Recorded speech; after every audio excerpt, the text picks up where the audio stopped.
Welcome back, students, once more for another edition of Turning Points in U.S. History. Today, we are going to be talking about the Lewis and Clark expedition, and this is another case in which I'll share a lot more than what our textbook says about this. This is covered pretty briefly there, but we're going to spend most of our 50-minute presentation just on Lewis and Clark. I'll let the book deal with more of the Louisiana Purchase, other than just my very, very brief run through of this. So on the slideshow, we have reminders of just some of what Thomas Jefferson's principles were. Once Jefferson comes into office in 1800, of course, he can put more of these principles into practice in government. He believes in individual freedom and opportunity. Jefferson was a plantation owner, and he believed that those who worked with the soil, those farmers, were really the chosen profession of God. He was a great believer in agrarianism because he believed it made people more self sufficient. If you make your own living out of the land, you can feed yourself. You are really, truly an independent person. So, the kind of republic that Jefferson envisioned would be one where most everyone owns their own land, raises their own food, and yes, of course, they can grow things they don't consume themselves, but they become more independent, more autonomous when they aren't depending on someone else or even market forces for their livelihood. So to be an agrarian was to be self-sufficient. And of course, we talked about Jefferson believing in limited government. He wanted the Constitution to strictly um, be interpreted so that it really constricts what Congress and the President and the Supreme Court can do. They cannot go beyond the confines of that Constitution and invent some other powers like the power to establish a bank or something like that. So Jefferson really did not want to see large standing armies. He thought that was a threat to republicanism. We want to have a real government of the people, then we don't need large standing armies that can take our liberties away. He's against any kind of special privileges. And of course, this would be something he would think that the Bank of the United States would extend to certain classes of people. And there again, reminder, the strict interpretation of the Constitution. Now, the reason I remind you of some of these Jeffersonian principles is because they are challenged when it comes to the case of Louisiana. When Jefferson became president um, in 1800, or he's elected in 1800 and starts the job in 1801, some big developments had already taken place. France was now ruled by Napoleon Bonaparte, and Napoleon had pressured Spain to give back this land that had once been French anyway. The French claimed everything that's running into the Mississippi River from this direction or from this direction. They lose all of this after the French and Indian War. Now, Napoleon was insisting the French, once again control this side of the Mississippi and they extract it from Spain. Well, that's a dilemma for Thomas Jefferson because Jefferson loved France. He loved all things French, and he knew that France is a threat if they really occupy and populate this area on the opposite side of the Mississippi River. Jefferson had said, whoever holds New Orleans is the natural enemy to the United States if it's not being held by the United States. So this is quite a dilemma for Thomas Jefferson. If his favorite European country, France, controls the Mississippi River and is our neighbor just to the west. So Jefferson sends a delegation of people to go to France, hoping to just buy New Orleans or at least negotiate the use of the Mississippi River. That was something that had happened with Spain. Thomas Pinckney had become a prominent individual and later presidential candidate because he worked out a treaty with Spain to still have access to the Mississippi River. Well, now it seems uncertain. Is Napoleon going to allow that? So Americans go to France hoping to either buy New Orleans or at least have access to the Mississippi and the right to store goods in New Orleans. The surprise was France was not only willing to allow Americans to do that, Napoleon is so desperate for money at the moment, he's willing to sell all of this land to the United States for $15 million. Now, that was a lot of money for America. We didn't have $15 million in reserve, but for the amount of land we're talking about, the amount that would just about double the size of the United States, this was a bargain. This came to about 3 cents per acre of land. Of course, Thomas Jefferson's going to jump at the chance to double the size of the United States and have all this land available for future agrarian development. It fits perfectly with Jefferson's vision of America. However, there's a dilemma here because the Constitution does not say anything about purchasing new lands and adding it to the United States. The Constitution is written assuming that the United States really stops at the Mississippi River. And there was already territories there, you can see from the map some territory like Michigan and Illinois that are developed later. Kentucky had become a state and Tennessee a state in the 1790s. But the United States initially was just from Mississippi to the Atlantic coast. Now Jefferson is talking about purchasing land that would extend it to some unknown boundary. It's going to follow the Missouri River somewhere out here, but it's not really clear where exactly does Louisiana begin and end. Well, that was the dilemma here. On one side, Jefferson wants the principle of lots of land and agrarian development. On the other hand, it's being true to the Constitution, a strict interpretation of the Constitution. Federalists are really happy to point out to him, aha, you're not being consistent with the Constitution now. Now that you're in power, suddenly we find new powers that are allowed by the Constitution if you make this purchase.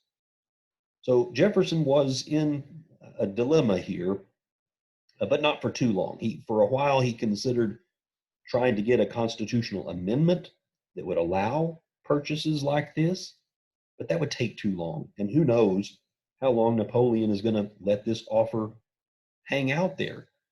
Napoleon needs cash fast now because he's constantly at war. And he wants money to fight in Europe now. He's not as concerned about North America. So Jefferson puts aside some of his constitutional crisis, that dilemma, in favor of making the purchase. And it was the most significant thing that happens in Jefferson's 2 terms as president, the Louisiana Purchase. Now, the part I want to spend a little more time on, because it's quite an adventure, is the Lewis and Clark expedition. Lewis and Clark are going to be the men who lead a group that go into Louisiana to explore and see what's there. The expedition was already planned even before this became U.S. territory. This expedition was planning on gathering and taking off and exploring what was out there in North America, whether or not this was French land, Spanish land, or whose land it was. Thomas Jefferson wanted to send this group to find out what was there, both in terms of nature, in terms of Indian populations. Jefferson was immensely interested and curious about what is out there in the western part of our continent. So he was already planning on sending what he was calling the Corps of Discovery. It's a corps. This is a military style group. The Corps of Discovery is going to head out into the west. And he had already chosen Meriwether Lewis. Um, that's a man's name, okay? Meriwether, Meriwether. Meriwether Lewis was Jefferson's um, personal secretary. He was a man from Virginia who admired Jefferson, hoped to, he can never aspire to really be Jefferson. He was not a great aristocrat, but Meriwether Lewis admired Jefferson, and Jefferson thought he is the man to lead this small group of adventurers to the west. But Lewis also thought he's going to need help, and this is going to need to be more than just a tiny group. Jefferson was imagining sending a dozen people or so. Lewis, with more military experience, said no, this needs to be 35 or 40 men going, and he had just the partner in mind. Lewis and William Clark had both been in the military together in the 1790s, fighting Indian wars, and he believed Clark would be the perfect companion to him. So, as far as the rest of the men know in this group, Lewis and Clark were an equal partnership. But in actuality, according to the president and Congress that's authorizing this, Lewis was in charge of the expedition. The men just don't know Clark is not really his equal. But this group is going to assemble, um, gathering in the east, and they're finally going to come and start their expedition from St. Louis, going up the Missouri River. That means they're pulling boats along the banks of the river very slowly. This is a big, broad, um, and long river, and they can't just simply get in the water and start paddling upstream and move very fast. They've got enormous boats full of supplies, trade goods that they plan to give to the Indians, and weapons in case they need them, not only for hunting but also for defense. This is a military group, and they're going to be going up the Missouri River very slowly, starting in 1804. Now, early on, they do face several instances of danger. Um, they um, they will have and other problems. Let me start with the discipline problems. Because this is a military group, they do have to have people standing on guard duty. And there were a couple of times where people were not so responsible on guard duty. They fell asleep, or they would get drunk breaking into the alcohol stores that all the men had. And Lewis and Clark dealt out severe punishment in these cases. um, One instance, a man was sentenced to having 500 lashes on his back, 100 uh, 100 per night for the next 5 days. And that's extreme. In the Bible, Jesus had the 40 lashes on his back, and that was bad enough.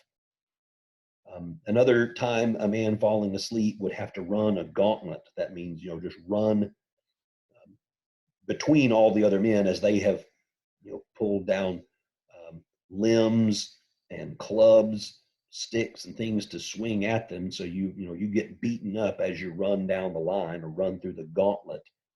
So after a couple instances like this, there weren't a lot of people falling asleep on guard duty anymore. They established severe discipline. Now, there wasn't a man that died early on in the expedition to one of the junior officers named Sergeant Floyd. It turns out he probably had a ruptured appendix that might have killed him, even if he had been in the middle of Philadelphia or a big city. Out in the wilderness, they didn't know exactly what had happened to him, and there was nothing they could do to save his life. They had already lost one. Now, as the deeper they get on this trip, they will face other kinds of dangers from the elements, from animals. Um, but we'll get them deeper into the mountains before we talk about some of those things. The first group that they come to that really gave them problems was a group called the Teton Sioux. The Sioux are a large Indian nation, and there's various branches. But the Teton Sioux were problematic for Lewis and Clark because they uh, they expected to get more from the expedition. Now, typically, contact with Native Americans so far had looked something like this. Lewis and Clark would approach. They would see these other Indian tribes. They would fire off some guns or something, not toward the Indians, but just demonstrating, look what we can do. We have really uh, impressive weapons. So there's a kind of a hint there, don't mess with us. And then they would go into a speech, which is going to be really hard to translate. They would try to communicate, we are representatives of the new great chief, Thomas Jefferson, and he wants friendship with you. He wants trade with you. All of this land is the United States, and he wants to be on good terms with you. And then they would exchange gifts. They would exchange a coin that showed a white man and an Indian, shaking hands and being friends. It's not clear how much all the Indians understood of this speech, because of course they don't speak English, but they're trying to use some hand gestures. Many of the men had been involved in Indian wars or had been fur traders. They've had some exposure to Native Americans and had some communication with them in the past. But this is how things would normally go. There would be pretty friendly relations. In fact, sometimes way too friendly, if you know what I mean. There would be several tribes who would share their women with the Lewis and Clark expedition. Now, Lewis and Clark themselves never say that they took part, but many of the men, of course, would accept this gift and sleep with the women of these various tribes because the men of the tribe felt like we are capturing their power when they do that. We have their special medicine when they sleep with our wives or our daughters, our mothers, things like that. So, one of the dangers, venereal disease, big surprise. They were very sexually promiscuous on the trip and they were spreading disease as they go. But a big difference between American and a lot of the Native American cultures. Well, when they get to the Teton Sioux, they're able to exchange some gifts and things like that. But the Teton Sioux really want the guns. They want they want more than just what Lewis and Clark are willing to offer. So when the Lewis and Clark expedition is trying to leave, the Teton Sioux hold on to the boat and say, "Not so fast." Well, that really brings a source of tension because Lewis and Clark are not going to be just imprisoned and forced to stay with the Sioux, forced to trade more and more and more. But there's a tense moment there where the Teton Sioux are holding the ropes of their boat, will not let them pass. Lewis is threatening to kill the people holding the boat, run them through with a sword. But there's hundreds of warriors along the banks of the river who would just fill that boat with arrows that they have drawn and ready to fire. So could have been really disastrous here, but somehow they just pull away from this moment. There's no shots fired, but they determine the Teton Sioux are not their friends. They don't plan to have good relations with them because of the way that they were treated. Well, um, further up the river, it's taken us just a few minutes to get there, but it takes them, um, months and months to get all the way up here to the Mandan village. Now, this was something that would show up on maps that Thomas Jefferson already had. People knew about this Mandan village. Um, the Mandan were an Indian tribe, um, cousins to the Hidatsa, and both of those tribes lived in this well established town. But it's really the last known point on this river. They don't really know what's beyond that further west. Well, this is an important spot because they spend the whole winter here. They don't continue to try to keep moving through the winter, so they camp They build fortifications there, and they just live nearby the Mandan village.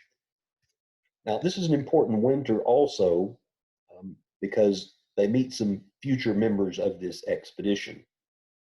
They'll meet a, a Frenchman named Toussaint Charbonneau and one of his wives, Sacagawea, or as I grew up, we pronounced it Sacagawea, but that's probably not the accurate pronunciation. I still just fall back on it sometimes out of habit. But they meet Sacagawea and Charbonneau. Now, how these two came together is an interesting story because Charbonneau is a French fur trader. He had moved and traded among Indian tribes for a long time. And Sacagawea was a Shoshone Indian girl. She's not Mandan, she's not Hidatsa, but she had been captured in an Indian raid, war between two different tribes. She had been captured by the Minatari tribe, and later the person that she belonged to after that raid, um, uh, she was lost in a game of cards or some sort of game of chance. She didn't exactly know what was happening, but this white man Charbonneau comes along. He plays some sort of game with her master, and then her master looks upset. Charbonneau looks happy, and Charbonneau leaves with the two girls that had been uh, prisoners or servants of the Minatari. So at that point, she was still a very young girl, and Charbonneau was probably more a father figure, a master. But he had these two girls now that are going to be growing up and becoming young women, and yes, they do become his wives. So Sacagawea has had a really interesting childhood to this point, and she's going to have quite an adventure joining Lewis and Clark. But they see that she could be really useful to them as a translator on this expedition because through Charbonneau and through Sacagawea, they could communicate with more people. They could communicate more effectively. Uh, Now, oftentimes when you hear about Sacagawea, you might see her pointing directions and as if she's kind of guiding the group. Well, it may be a romantic notion, but it's not likely that a girl that was captured when she's about 9 years old somehow becomes the great GPS system to guide people back through the mountains. She'll have faint memories of places when she sees them that, oh, I have been there. But she's not really that significant as a guide. It's more as translator, and I would say even more important than the translations, she she communicates that this is not a party that's looking to fight. If it were a war party, you don't travel around with a woman. And on top of that, she's pregnant when she starts off on this trip, and she's going to have a child. You don't travel as a war party with a, a young mother and baby. So, if anything, Sacagawea is most important because she is a peace symbol. She lets other tribes know Lewis and Clark are not out to start a fight. They're exploring. They're describing all the animals and the nature that they're finding. They're sending samples back to the east, and they're sending descriptions back to Thomas Jefferson. In fact, there'll be a boat that they send back. Much easier to go downstream. They'll send a boat back with just a few of the men to get back to St. Louis and eventually get to Thomas Jefferson, just to describe some of what they had already found. You know, they they've found prairie dogs, things that people in the East have not really seen a lot, because they've been traveling through a lot of land that does not have trees, or at least not very many. It's just rolling hills, grass everywhere, and um, these little rodents that dig holes in the ground and a whole tunnel system. They were fascinated with prairie dogs. The whole expedition stopped so they could try to flood one out of a hole just to capture one and send it back to Thomas Jefferson. Um, And they've also described other, other animals. They don't send back a sample, but they've had several encounters with grizzly bears, and they know these are dangerous creatures. They know about bears. They've hunted bears in the east, but those are black bears, and these grizzly bears are about 3 times larger and meaner. Um, and so, just getting shot with a rifle, a grizzly bear may just get angry and turn and chase the person who shot them. So they have several close calls with grizzly bears. They don't try to send one back to Thomas Jefferson, but they certainly describe these um, these grizzly bears to people who would be unfamiliar with the species altogether. So, after spending a winter where everyone would love to spend the winter, North Dakota, they now embark again and go further on the expedition. As they continue, they're going to have some major challenges and some good luck along the way. The first big challenge was as they're continuing to go up the Missouri River, it's becoming more of a fast moving mountain stream and not such just a broad, wide, winding river. And they have already heard that they're going to come to a point where there are waterfalls. You're going to have to go around these falls because you can't take the boat up some falls.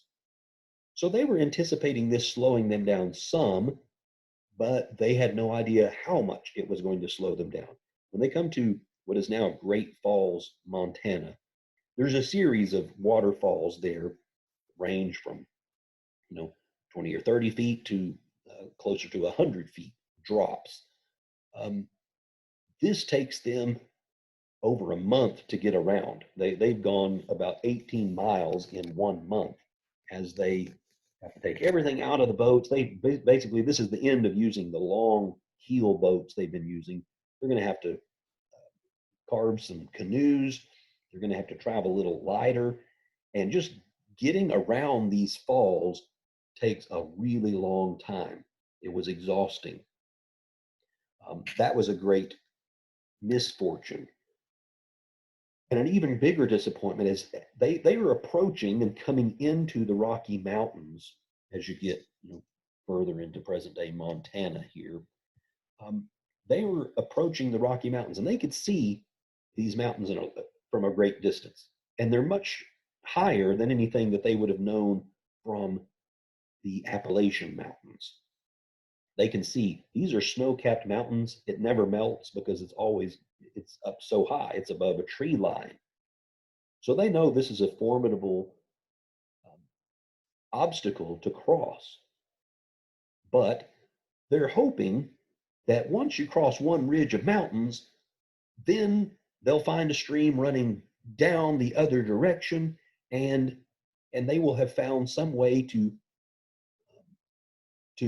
bridge the gap between rivers and go across the whole continent. That's one of the main things they're looking for here. Find a water route across North America. It's something that people have been looking for since the age of discovery, since shortly after Columbus, explorers had hoped there would be some water route that gets you from one side of North America to the other. No one had ever found such a thing.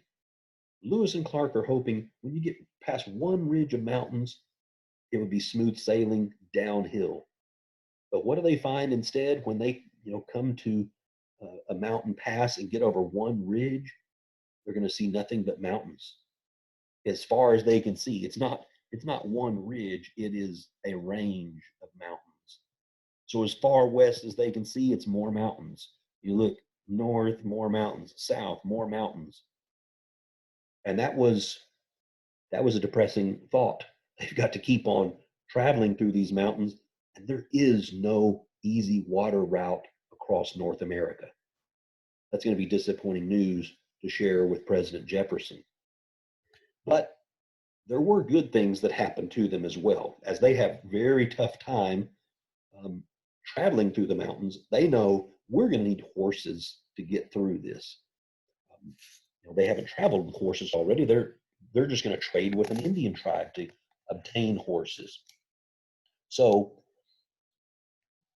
they set out looking for the Shoshone Indian tribe, the tribe that Sacagawea had been from. And and they're hoping that if they can find them, they can buy some horses and make it through the mountains much easier. The horses can, they'll still have to walk, but horses can carry a lot of these supplies that have been in boats. Well, the Shoshone are not going to be easy to find because they are a beaten up people. They are a smaller tribe, and if they're not getting beaten up by the Blackfoot Indians, then they're beaten up by the Flathead Indians. So they're trying to find a people that are very secretive and very reclusive deep in the mountains. But as Lewis is walking along the land and Clark is still guiding some canoes, tugging up the river now, Lewis comes across some women, and he puts his gun down. He tries to indicate that he's there peacefully, but these women start screaming like they think we're going to die. Who is this strange white man coming toward us? And a lot of warriors surround. Suddenly they come to find out what's wrong. Why are the women wailing? And Lewis tries to explain. He's not just by himself, but with his few men there, tries to explain, we are part of this expedition. We want friendship with you. We've got other friends coming on canoe. Well, the Shoshone don't really want to hear that there are other men coming. So they rush over to where they can meet these men coming on canoe. And it's a very tense situation. The Shoshone men are kind of inclined to try to just wipe out this group of travelers. But then Sacagawea arrives and recognizes that the leader of this Shoshone tribe is her brother. It's her long lost brother who has grown up to be chief of the tribe, and he recognizes Sacagawea as well. They haven't seen each other for many, many years, but he recognizes this was my sister who was kidnapped in that raid so many years ago. It was an incredible reunion here, and good fortune for Lewis and Clark because they're going to get the horses that they need. They're going to have friendship with the Shoshone, and the expedition can continue to move on. Great reunion for Sacagawea, but she's going to continue on with the expedition once they leave. As I said, she has had a child on this trip. Um, she is good. Obviously, she can speak to the people there in Shoshone, but other places she's helpful as a translator because she at least knows Shoshone and in Charbonneau, they both can speak other Indian languages like Hidatsa. Charbonneau knows French. Well, some of the men in the expedition also know French. So it's not an easy translation, but you can get from English to French and French to Hidatsa, Hidatsa to Shoshone or some other Indian language. They're getting better at communicating with the various Indian tribes. So the expedition will continue on. It won't be easy, even with horses, because there are going to be places where the horses completely give out and die, and they'll eat a horse to keep on moving. But they continue making their way through the mountains until they come out on the west side. Now, eventually, they're going to run into rivers running this way, and it does get a little easier when they can just get back in the boats and new boats they've constructed, and the going along with the flow of the Columbia River all the way to the Pacific. I'm hurrying the story a little bit for time's sake, but they'll meet all kinds of different tribes. Of course, they're coming to very different climate too. They've come out of the mountains, and now it's for a while just very dry, and then it's like tropical rainforest. You're going through like present day Oregon and Washington. They get to just such very different kinds of cultures. People who ate so much fish coming out of the Columbia River. It just seemed like they had fish all the time, everywhere. Lewis and Clark's men got sick of fish. Now, I don't like all seafood, but I like a good fried catfish or something like that.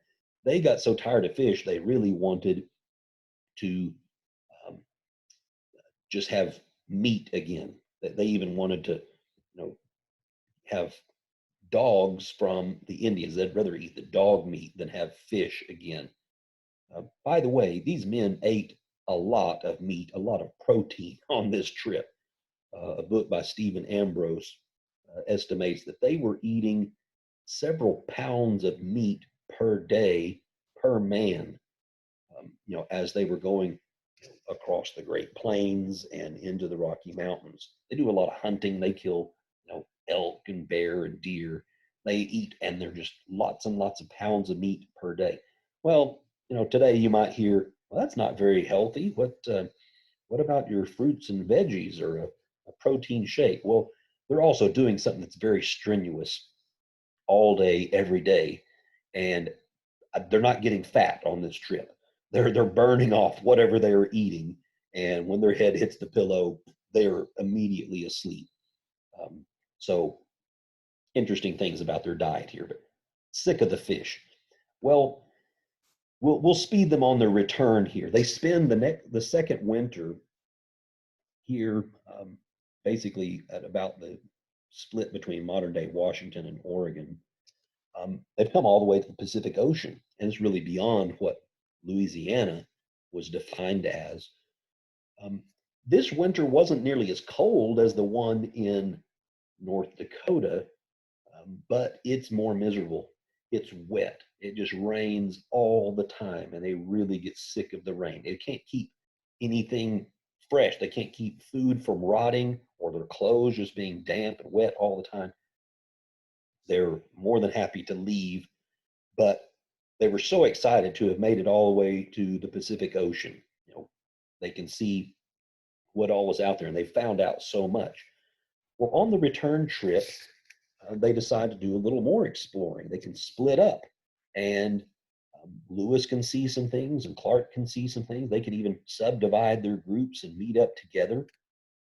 And this is where they have the biggest trouble with any Native American tribes along the whole trip. Lewis takes a smaller group, and they're exploring a little bit further north while Clark is traveling further south. And Lewis and his men see the Blackfoot Indians, and they camp with them, a small group of Blackfoot Indians. But as they're talking about how they're going to make friends with the Flathead Indians and they're making friends with the Shoshone Indians, these are enemies of the Blackfoot. The Blackfoot Indians do not, they're not interested in this group that says they're going to be such good friends with all of their enemies. So during the night, Lewis is awakened hearing um, a couple of men fighting, and hearing one of his men fighting to hold on to his gun. Other Blackfoot Indians are trying to take off with their horses. So um, Lewis jumps up. He jumps into action. He is shot at by one of the Indians, and he returns fire. He kills one of the Blackfoot Indians. Another of his men stabs an Indian to death as they are struggling for weapons and to retain struggling over horses. So these few Blackfoot Indians run away, but they had killed two. The only time on the whole expedition where there'd really been bloodshed between the Lewis and Clark expedition and an Indian tribe. Well, now those little coins that used to be symbols of peace that they hand to each of the tribes, they're going to put them on the eyeballs of those dead Indians.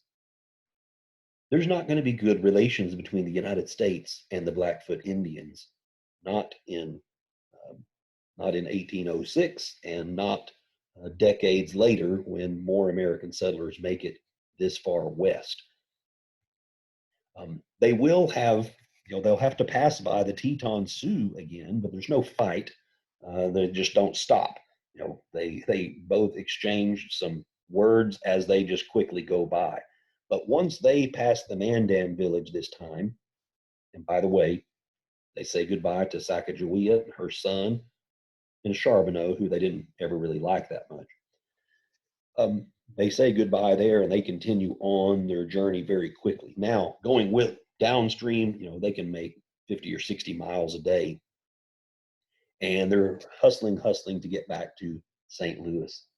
They make it back in 1806. So it's been about a 2-year journey, or parts of 3 years, 1804, 1805, 1806. And um, and one of the incredible things is only one man died that whole journey. It was Sergeant Floyd that had died of appendicitis earlier in the trip. It's quite incredible that, having gone across the continent and having so many opportunities, they may have gotten into a confrontation with Indians or a grizzly bear or just some natural causes. Lots of opportunity for them to have died. Really, only the one man early on in the trip that died of a ruptured appendix. And with minimal fighting of Indians as well, the one exception of the Blackfoot. Um, Now they're going to come back. They're going to be heroes. Many had assumed that if they had died, they hadn't heard anything from them in so long. But they will have to share the news with President Jefferson. There is no water route across North America. But look at all these other things that we've discovered. They fulfill their name as a core of discovery. Well, um, things. The rest of the story is kind of sad in some cases. Um, for William Clark, he goes on to be a governor of Missouri Territory, and he is known for having good relations with Indians. In fact, that's part of why some people don't like him. He's too tolerant of Indians. And Clark also goes through several big changes after this trip. The whole trip, he has taken with him a slave named York. The only black man on this expedition was a slave, William Clark's slave named York. York was a favorite for many Indian tribes. When they met Indian tribes and women are being exchanged, people thought this York, he's very special. They've never seen a man with black skin. So Indians thought he is really something special. They really want to share their wives and daughters with him.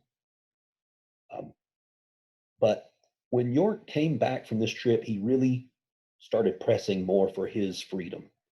And William Clark didn't really understand it. He thought, why is my servant, my slave, getting uppity? Why is he getting so discontent? Well, York had been part of this adventure too. And like any other member of the group, he had a vote just like the others did. When they tried to decide where are they spending that second winter, are they going to stay on the coast? Are they going to move further inland? York had a vote.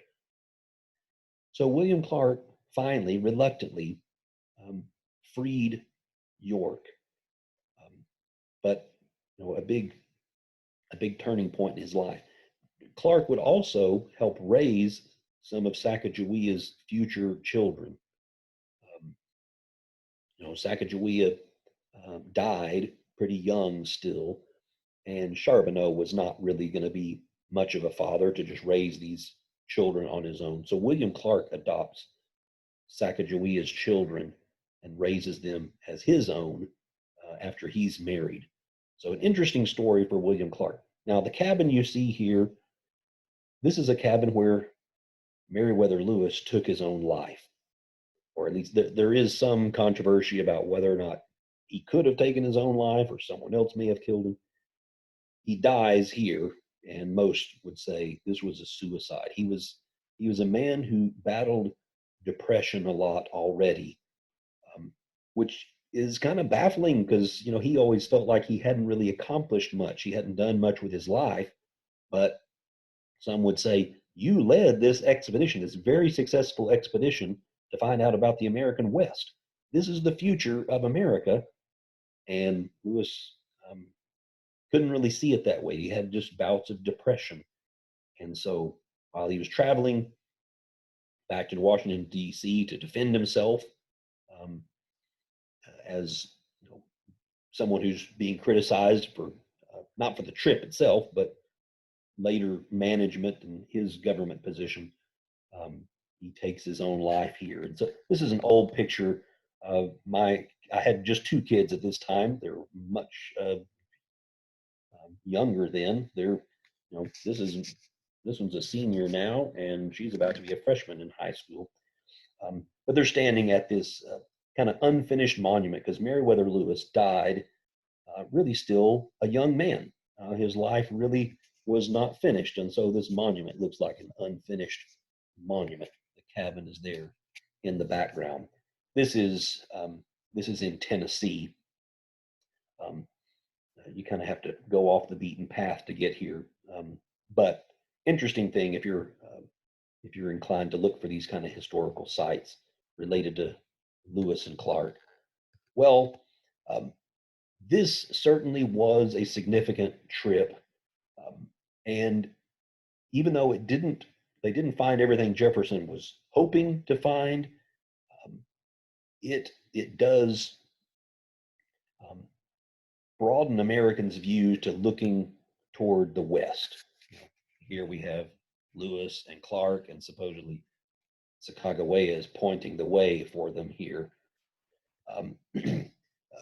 The future of the United States is going to be heading westward, not always all the way out to Washington and Oregon, but pretty rapidly, those places will be settled by Americans. And Lewis and Clark helped pave the way.